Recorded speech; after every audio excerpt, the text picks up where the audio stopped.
epesameli bino na direction de gestion de marché de Kinshasa. DGMK ya banakin. DGMK topetola ba wende na biso. DGMK balabala eza wenzete. Balandi Ajika Magazine lelo tozali le 26 janvier 2026. Oyo mokolo oyo ezoli ko marqué makambo ebele epai wapi tomonaki gouverneur ya ville Kinshasa apesa ki mitindo ete ba camion to ba enyoso ba usager de la route ba se conformer na mibeko ba somba mikanda o nyonso esengeli po bato bazala nango po ete batambola na kimia esili sape ba embouteillage oyo tozali komona epi ba camion ezala na bon état ba camion ezala malamu ba transport en commun nyonso ezala kitoko po ete mboka na biso ekokumela kaka na mabete po ete bazali tolobaki ete ndenge gouverneur ya ville aloba Kinshasa ezali kobonga. Kinshasa ezali kobonga ekozala kaka pona ba comportement na biso ya malamu nde photo meka ko adapter to meka ko restaurer makambo ya kitoko po ete Kinshasa na biso etambola ndenge président de la République Félix Antoine Tshisekedi to gouverneur à ville na biso Daniel Bumba Lubaki azali koloba soki tokosalela makambo oyo ndenge kokende malamu nde kozala pe kimia na mboka na biso po ete Kinshasa normalement fallait ezala Kinshasa la belle ville oyo ezalaka na belle époque Kinshasa ezalaka kitoko mais lelo peut-être ezalaka subongo te mais lelo tokiti awa na commune ya Kimbatseke epai wapi tomonaki molobeli ya peuple honorable Benoît Chaka oyo azali kosala makambo oyo mingi basala te mais na lolenge oyo azali kosala makambo ezali ete po ete pauvreté emeka kosila na ville province ya Kinshasa na RDC mobimba po vision na ye ezali eke bato basadere na fondation GS génération Chaka oyo ezali moko ya ba fondation ya minene oyo ezali ko lutter contre la pauvreté. Honorable Chaka bomoni awa na kati ya Kimbatseke ye wana bozali komona ye ndenge nini elongo na population ya district ya Tchangu représenté na ba commune nyonso et puis ba représentant ya ba commune nyonso bazali awa bazali ko solola elongo moko na même langage. Honorable Chaka azali ko lubundela makambo etali et azali ko bundela makambo etali pauvreté. Ye souci na ye ezalaka pauvreté sila na ba congolais yango moni azali ko pesa bango misala ye azali na cadre azali ko mema bato na cadre agriculture bazali na espace ya minene bazali ko pesa bato poete basala bilanga na yango lisusu na cadre ya fondation Sakasaka azali ko bundela lisusu ko pesa ba mama misolo ndenge bozali komona netando moke azali ko pesa misolo oyo ezali ko anenga azali ko pesa yango epai ya ba mama to ba papa ezali te ke bakozongisela ye bénéfice moko ye ndenge tolobaka azalaka banque te mais mutema malamu oye azali nango devant population o ba votaye to na ba congolais nyonso wapi kani bozwami po ete fondation oyo ezali ko représenter partout lelo alingi ekoma lisusu RDC mobimba ezali na Bakongo ezali na Kinshasa ezali na Gabandundu ezali pe na Sankuru epai wapi apesaka misolo na ba mama to ba papa o bazali ko sala mombongo bateka bazongisa mbongo après 6 mois bapesa pe ba misusu bango pe bateka yo tikali na bénéfice tala bolamu oyo yo tikali na bénéfice honorable Chaka récupérer kaka mbongo ya pesa kiyo po eta pesa pe ba misusu po ete fondation ezali na mbongo ebele mais pratique na yango ne ekosala ke bino ba enyoso bazali kozwa mbongo po ete baya kozongisa na sima papa ata na banque ba pesa en intérêt mais honorable Chaka azali na posa intérêt ya peuple congolais te ye souci na ye ezakaka ke longola peuple na pauvreté yango bazali kobenga ye papa oyo aboya ba pauvre pembeni na ye yango komona na tout autour na ye bato mingi bazali pembeni na ye bazali bato bazali koluka misolo fondation Sakasaka ndenge bozali komona wana ezali lisusu makambo oyo etali santé azali na bopito ebele oyo bino bomoni oyo ezali mingi na ville ezali pe awa bientôt la bazo fongola na Kimbatseke juste na rue quartier 3 pembeni ya Kin marché hôpital a munene oyo fondation Sakasaka Benoît oyo azali kosala yango na kobenga population nyonso oyo bazali nanu na changu awa baya kosadere bao nyonso bana basadere te baya kosadere pour que boyoka baya kosadere pour ete bato nyonso bakosadere balongwa pe na vie ya pauvreté babengi ba chômeur ba mamo batekaka mapa batekaka boudin batekaka nio boya na fondation Chakasaka Benoît oyo ezali kosunga babola oyo ezali kosunga bato balongwa na vie ya pauvreté na vision na ye esuki wana te boyoka ye na ndenge alobaki chef de l'état azali kosala na mboka na biso ndenge alingaki makambo etali gratuité ndenge epasali ba centre na ye ezali gratuit mpona bamembre nyonso oyo bakoya kosedere na fondation oyo GS boyoka ye ndenge alobaki.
Simawana honorable Chakasaka akaboli misolo boyo kananu ba bénéficiaire mingi balobaki na micro ya Jika Magazine eloko esepelisi-ngana koma par rapport à l'initiative oyo honorable député Chakasaka azanango eza ba initiative akitoko o biloko ya vision chef de l'état azana kolinga de manière que pona kosunga population pona kosunga les petits peuples au bazar de Meni du fait que asali fondation azana ba initiation wana yango esepelisi ngai na ya ko participer nga moko na mona na ko assister makamango azana ko sala eza solo obieza lukuta menga na komi na moni yango eza réel honorable Chakasaka azana ko sunga population congolais na mwa muke o azana ngo soki gouvernement congolais ekozala malamu pona ko soutenir ye de manière que a continuer l'action sur terrain ekozala malamu vraiment nzamba pambola ye nzamba mona ye akoba lolenge ndenge azana ko kende. Merci beaucoup. Kusengai vraiment nazali na esengo parce que to namboka na biso tozali vraiment ko luka ba initiative ya honorable azo lutter contre la pauvreté. Au moins namboka na biso awa tozana ba société para étatique te tozali na ba entreprise ya minene te mais na moyen ya informel ozomona bato bazo débrier ba mama oyo batekaka mapa ba jeune oyo bazo débrier oyo bazali kokumba ba moto ba chauffeur honorable azui bango azopesa bango mbongo sa intérêt et nde na nzela wana ba mama wana sikoyo bazali koteka mapa ozomona bazo épanouir et ozomona ke soki ba honorable na mboka na biso bazali 50 hein tozali suna posa kuti ya ba entreprise te parce que komona ke na moyen ya ba nzela oyo bato bazali ko débrier ba mama bazo débrier ba jeune bazo débrier okomona ke batu bakozwa en prise en charge bango moko et okomona ke bako misala et okomona ke na ba quartier na biso tombwa mekozala okomona lisusu ke bakulu na bakozala te okomona banditisme ekozala te pona nini bato bazali ko débrier bato bazali kosala bato bazali koteka et makambo nyonso tu ezali kokende malamu esuku wana te honorable Benoît Chakasaka lokola azalaka moto ya bato boyoka ye moko ndenge alobaki po ete na bato nyonso balingi kosadere na fondation oyo baya mbango boyoka ye. Merci beaucoup papa journaliste ndenge omoni ndenge omona la fois dernière ndenge pe okomona prochainement la fondation est un objectif. Objectif de la fondation est de lutter contre la pauvreté. Les membres vont adhérer, tous les gens solo pour lutter contre la pauvreté. Moto oyo aza membre to pesi mbongo ya kozongisa sans intérêt. Yango on uti komona to uti kopesa to pesa ka c'est ce que nous faisons tous les jours. Mais au-delà de ça, les membres ne vont pas bénéficier de ba soins médicaux. Yo moko na banzo za journaliste, oyebi ke mokonzi mboka alobi ke objectif ezali oyo congolais nyonso soit bénéficier ba soins gratuitement.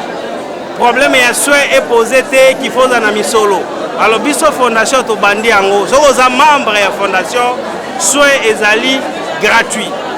So oza membre ya fondation oza na projet. Donc pesa yo misolo au travailler pendant état ozongisa mbongo sans intérêt. Et voilà, oyozo mona yango wana. Donc tozo lutter contre la pauvreté. Merci na balandi nyonso oyo bakoya pona ko adhérer na fondation ya monene oyo GS ya honorable Benoît Chaka Saka oyo azali moko alingaka bakinois pe alingaka ba congolais nyonso partout bozali boya lombango bozanga te po te yesu sina ye bato bazala 1 million de personnes oyo bakoya ko s'adhérer na fondation oyo ya monene boy. JK Magazine. La République démocratique du Congo bazalaki éprouvé o tozolo ba mboka nde kufelaki parce que ba ressortissant ya Kwango ya province ya Kwango babungisaki moko ya mwana na bango na kombo ya Daniel Mwako oyo azalaki général na mapinga ya FARDC oyo akufaki na front to na mboka Uvira epai wapi liwa ekutaki ye bolanda ndenge nini République démocratique du Congo mobimba balelaki ye tomonaki présence ya mwana mboka Cox Koko Muyangi oyo azali l'homme de la réconciliation ya Kwango oyo azali kokutana batu nyonso poete Kwango ezwa elan ya sika mais souci na ye ezali ke ba Kwangolais ba vanda table moko babeta lisolo ya Kwango poete Kwango pe ekoma na lolenge oyo tala lokola ndeko na biso le général Daniel Mwaku atiki biso bato ya boye na Kwango bazali susute yango moni ezali malamu na mwana mboka Cox Koko Muyangi abengisa ba Kwangolais nyonso bavanda na table moko balobela makambo etali Kwango poete épanouissement to développement ya Kwango ekouta kaka na ba ressortissant ya Kwango soki bolobi langage moko te Kwango ekozonga sima bolanda nanu mwana mboka Cox Koko Muyangi ndenge alobaki na micro ya JK Magazine loko sepelisi ngai bon nature ya Congolais ezali vraiment oyo moni oyo. Ça signifie Congolais azali mutu moko azali très hospitalier. Ezali nature ya Bantu, ya biso ba Bantu mais na Congolais eza très accentué.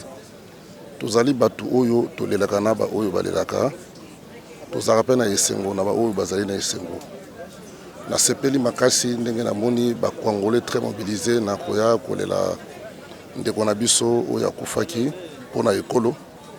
Et pesinga esengo mais eloko oyo nakoyi kosenga ezali moko ezala te kaka pona ba matanga oyo tokobanda kolakisa mawana biso mais ezala na motema moko ezala ya solo donc ezala matanga te tozala na bamoko donc ndenge tokutani awa ezali esengo makasi pona kolela ndeko na biso mais esuka kaka na ba circonstances ya bolete.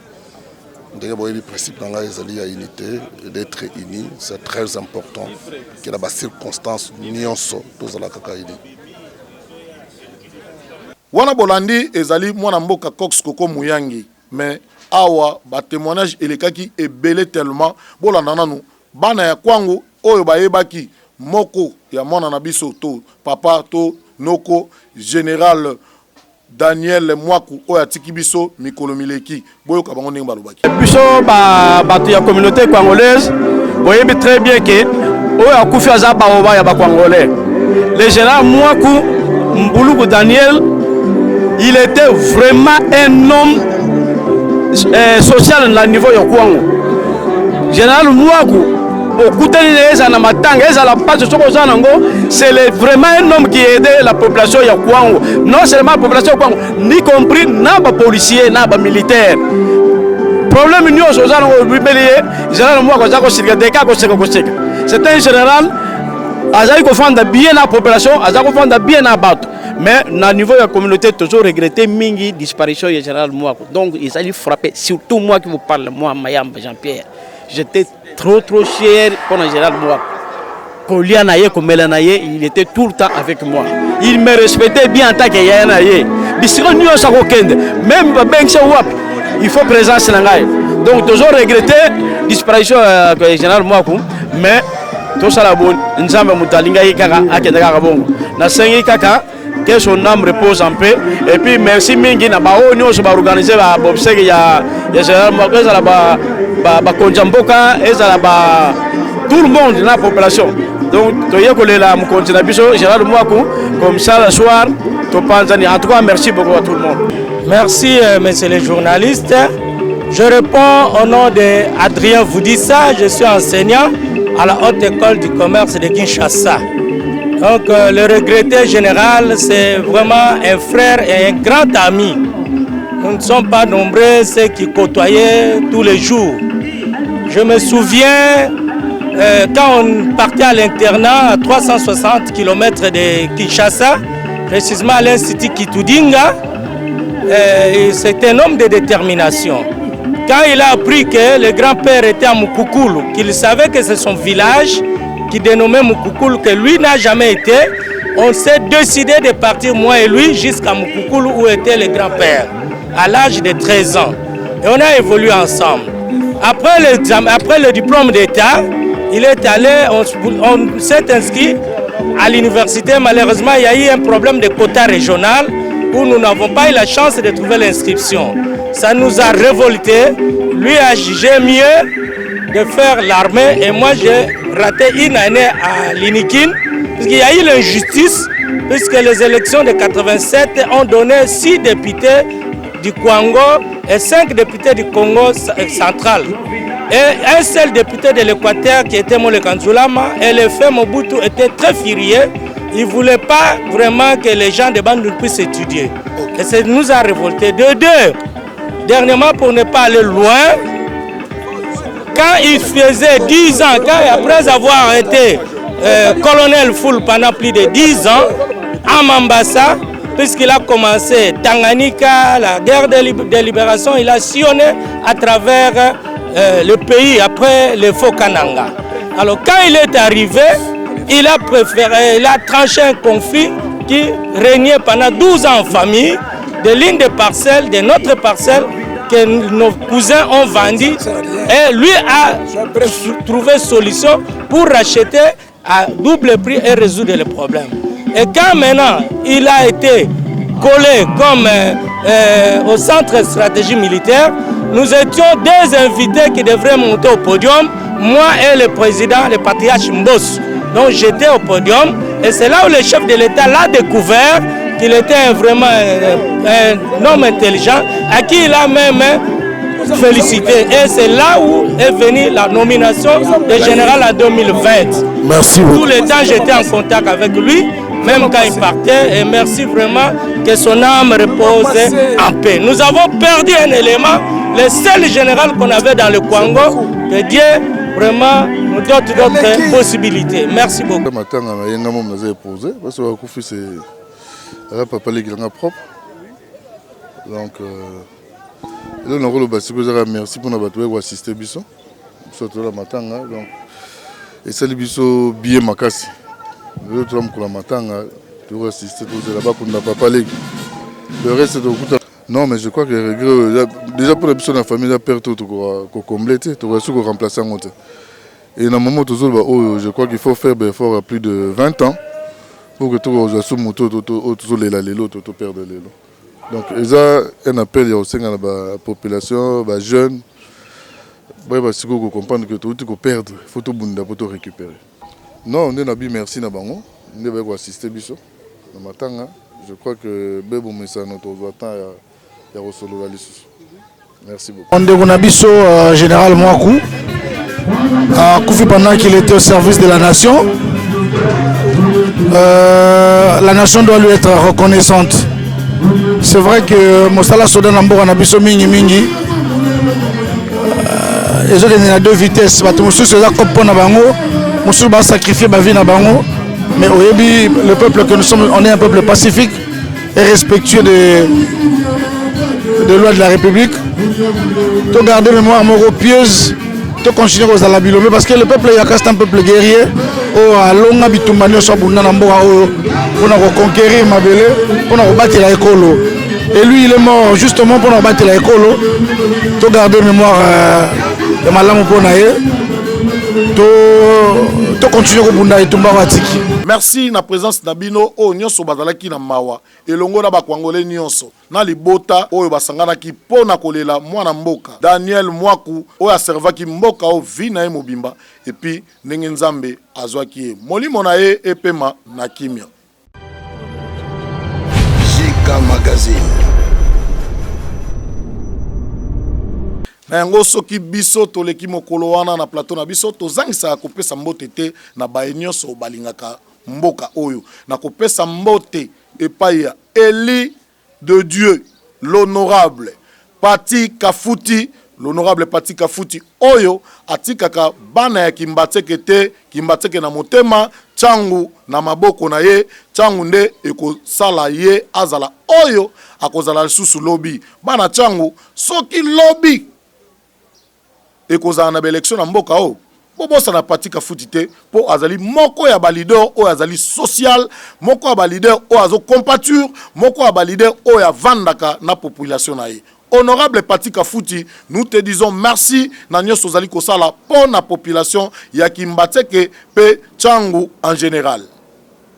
Et na kobosa ensuite kopesa mbote epai la dame de fer, l'honorable Marie-Kiet Mutinga oyo maboko na ezalaka pembe pie efongwama pona kopesa misala na bana ya changu nyonso place bazali bayebi ke honorable Marie-Kiet Mutinga azali moko ya balido et puis na parti na PDG yango toko benga bino boya ko sa dere na parti ya munene parti oyo ko révolutionner makambo pona lobby oyo ezalaka toujours de chef de l'État Félix Antoine Tshisekedi et nous disons merci na honorable Marie-Kiet Mutinga na nyonso zali kosala pona population ya changu et bana changu bakobosa na kayote kende liboso aller de l'avant ndenge tolobaka allez na kobosa na sute kopesa mbote epai ya grand chef coutumier Willy Mabiala Mukoko moko abongisa village bingi bingi saye mbele bingi bingi ezala bongote ata bokoloba me bingi bingi ezali kaka makasi oyo Willy Mabiala abosanaka bana ya bingi bingi te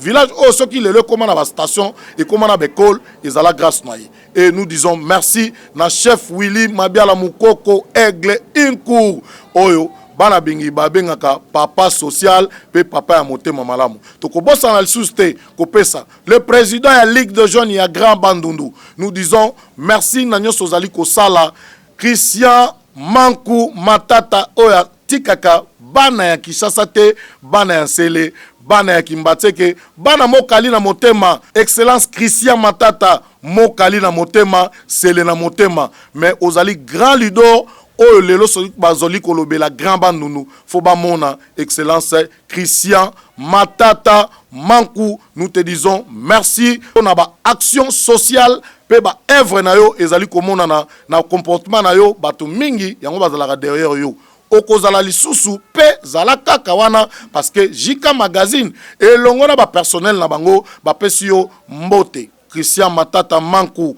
moko ya ba leader ya Grand Bandundu kopesa lisusu mbote epai ya mon ami d'enfance Didier Kanonga Modogo topesi yo mbote na kopesa su mbote epai ya motivateur Molo Kazai oyo azalaka toujours pembeni ya JK Magazine pona ko soutenir na action na ye ya minene Molo Kazai le motivateur nous te disons bonjour et puis nous te souhaitons bonne année 2026 toi et ta famille nous tokobosa na te kopesa susu mote pa ya mama Jolai Marthe Kazai o wana toujours moi lubute papa bimanzoto makasi tokobosa na te topesi mbote et nous souhaitons joyeux anniversaire et pa ya Prosper Kazai mwana moko malamu nzambe na bakoko babatela yo tokende liboso allez tokutani moko na lobi soki masi ya Yesu azongite allez ciao bye.